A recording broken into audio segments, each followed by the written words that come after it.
ನೀವು ನೋಡ್ತಾ ಇದ್ದೀರಾ ಸಂಪೂರ್ಣ ನ್ಯೂಸ್. ನಾನು ಪವನ್ ಪ್ರಭು. ಇದು ಸಂಪೂರ್ಣ ನ್ಯೂಸ್ ಬಿಗ್ ಇಂಪ್ಯಾಕ್ಟ್.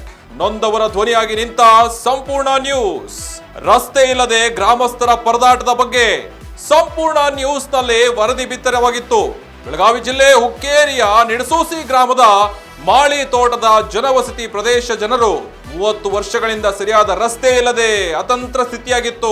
ಆಸ್ಪತ್ರೆ ಶಾಲೆಗೆ ಹೋಗ್ಬೇಕು ಅಂದ್ರೆ ಮಕ್ಕಳು ಮಹಿಳೆಯರು ಪರಿಸ್ಥಿತಿ. ನಮ್ಮ ಸಂಪೂರ್ಣ ನ್ಯೂಸ್ ವರದಿಯ ಬಳಿಕ ಅಧಿಕಾರಿಗಳು ಫುಲ್ ಅಲರ್ಟ್ ಆಗಿದ್ದಾರೆ. ತಕ್ಷಣ ಸ್ಥಳಕ್ಕೆ ಉಪ ತಹಶೀಲ್ದಾರ್, ಪಿಡಿಒ, ಕಂದಾಯ ನಿರೀಕ್ಷಕರು ಭೇಟಿಯನ್ನ ನೀಡಿ ಪರಿಶೀಲನೆ ನಡೆಸಿ ಕ್ರಮವನ್ನ ಕೈಗೊಂಡ ಅಧಿಕಾರಿಗಳು. ಯಾವ ತರ ಇದು? ಯಾಕಂದ್ರೆ 30 ವರ್ಷಗಳು ಬೇಕಾ? ಅಧಿಕಾರಿಗಳೇ ಏನ್ ಮಾಡ್ತಾ ಇದ್ದೀರಾ ಅಲ್ಲಿ? ಎಷ್ಟು ಕಷ್ಟ ಆಗಿದೆ ಜನರಿಗಲ್ಲಿ. ನೀವು ನೋಡ್ಬೋದು, ಆ ಸೇತುವೆ ಮೇಲೆ ನಡಿಬೇಕು ಅಂತಂದ್ರೆ ಅಷ್ಟು ಆಳವಾದ ಪಾತಾಳ ಇದೆ ಅಲ್ಲಿ. ಮಳೆ ನೀರು ಬಂದಾಗ ಎಷ್ಟು ಎತ್ತರಕ್ಕೆ ನೀರು ಬರುತ್ತೆ, ಯಾವ ರೀತಿ ಹೋಗ್ತಾರೆ ಆ ಜಾಗದಲ್ಲಿ. 30 ವರ್ಷಗಳು ಬೇಕಿತ್ತ ನಿಮಗೆ? ಸಚಿವರೇ, ಯಾಕೆ ಈ ಕಡೆ ಗಮನ ಹರಿಸಿಲ್ಲ ನೀವು?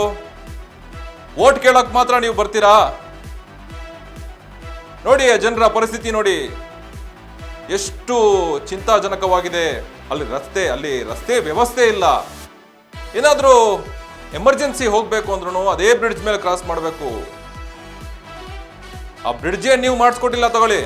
ಅದೇ ಗ್ರಾಮಸ್ಥರು ದುಡ್ಡು ಹಾಕಿ ಆ ಬ್ರಿಡ್ಜ್ಗಳನ್ನ, ಆ ಕಬ್ಬಿಣದ ಬ್ರಿಡ್ಜ್ ಅನ್ನ ಅವರೇ ರೆಡಿ ಮಾಡಿಸ್ಕೊಂಡು ಅವರೇ ಹಾಕೊಂಡಿದ್ದಾರೆ. ನೀವು ನೋಡ್ಬೋದು, ಅಲ್ಲಿ ಬ್ರಿಡ್ಜ್ ಪಕ್ಕದಲ್ಲೇ ಕಬ್ಬುಗಳನ್ನೆಲ್ಲ ಬೆಳೆದಿದ್ದಾರೆ. ಆ ಕಬ್ಬು ಎಲ್ಲ ಬಂದ ಮೇಲೆ ಕಟ್ ಮಾಡಿ ಕಾರ್ಖಾನೆಗೆ ತಗೊಂಡೋಗ್ಬೇಕು. ಹೆಂಗ್ ತಗೊಂಡೋಗ್ತಾರ ಅವರು? ಉಸ್ತುವಾರಿ ಸಚಿವರೇ, ಏನ್ ಮಾಡ್ತಾ ಇದ್ದೀರಾ ನೀವು? ಸ್ಪೆಷಲ್ ಫಂಡ್ಸ್ ಎಲ್ಲ ಬರುತ್ತಲ್ಲ, ಅದೆಲ್ಲ ರಿಲೀಸ್ ಮಾಡಿ. ಇವ್ರಿಗೆ ಅಸಹಾಯಕರಾಗಿ ಜನರು ಬರೀ ಓಟ್ಗಾಗಿ ಬಳಸ್ಕೊಳ್ಳುವಂಥ ಅಧಿಕಾರಿಗಳಾಗಿರ್ಬೋದು.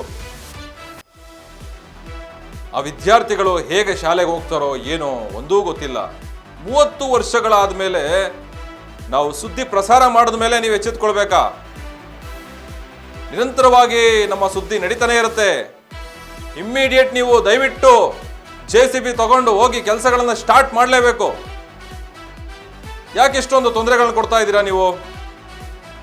ಆದಷ್ಟು ಬೇಗ ಕ್ರಮ ಕೈಗೊಂಡು ಪ್ರತಿಯೊಂದು ರಸ್ತೆಗಳಾಗಿರ್ಬೋದು, ಅಲ್ಲಿ ಏನು ಸ್ಯಾನಿಟರಿ ವ್ಯವಸ್ಥೆ ಆಗಿರ್ಬೋದು, ನೀರು ಹಾದೋಗೋಕ್ಕೆ ಪ್ಲಾನ್ಗಳ ಮುಖಾಂತರ ಸರ್ವೆಗಳನ್ನು ಮಾಡಿ PDO ಆಗಿರ್ಬೋದು, ಎಲ್ಲರ ಒಂದು ಸಮ್ಮುಖದಲ್ಲಿ ತಹಶೀಲ್ದಾರು, DC ಅವರು ತಾವು ದಯವಿಟ್ಟು ಅಲ್ಲಿ ಹೋಗಲೇಬೇಕು.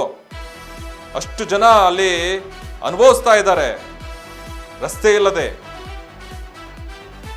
ತಕ್ಷಣ ಕ್ರಮ ಕೈಗೊಂಡು ಎಚ್ಚೆತ್ತುಕೊಳ್ಬೇಕು ಅಧಿಕಾರಿಗಳು.